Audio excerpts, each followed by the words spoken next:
C'est notre rendez-vous fil rouge de la soirée, je vous le rappelle. Nous partons à présent à Rostronin dans les Côtes-d'Armor, toujours dans les Côtes-d'Armor, un peu plus vers le centre-Bretagne où nous attend Stéphanie Labrousse avec de nouveaux invités. Avec de nouveaux invités, avec des candidats. Robin, puis vous le voyez, nous avons intégré le charmant bistrot au Bienvenu qui nous accueille pour cette soirée des législatives.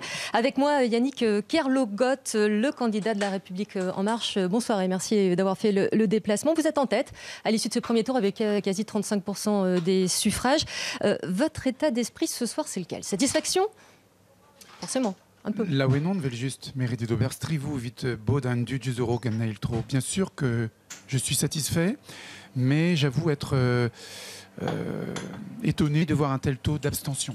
Et sans crier victoire, bien au contraire, on garde la tête froide et on pense déjà aux efforts qu'il faudra faire durant cette semaine pour rassembler, convaincre et mesurer tous ensemble le rendez-vous qui nous est proposé, parce que c'est un rendez-vous unique.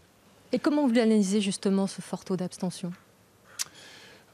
Je pense qu'il y a une forme peut-être de démobilisation parce qu'on nous annonce depuis déjà un certain temps, disons-le, cette dynamique d'En Marche à laquelle moi je souscris depuis le mois d'octobre, à laquelle je crois depuis déjà longtemps.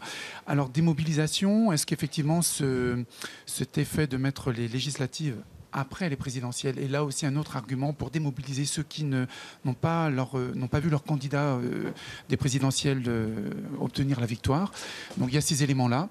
Pour le reste, j'avoue qu'il faut qu'on fasse encore du terrain et surtout, encore une fois, rappeler qu'on est là avec une dynamique nouvelle qui surfe, je dirais, sur le rassemblement, quoi. Yannick Kerlogot, vous y faisiez allusion, cap désormais sur le second tour. En quoi elle va consister votre campagne? Comment ça va se passer la semaine qui vient? Encore une fois, dire qu'on est dans une nouveauté. On a un président de la République et un gouvernement qui veulent frapper vite et fort.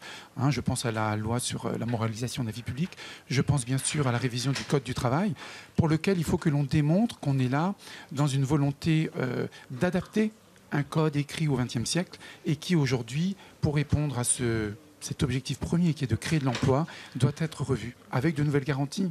En deux mots, un État protecteur social qui est là pour garantir un chômage et une formation pour tous. Et effectivement, une volonté de libérer les initiatives au niveau de l'entreprise. C'est novateur.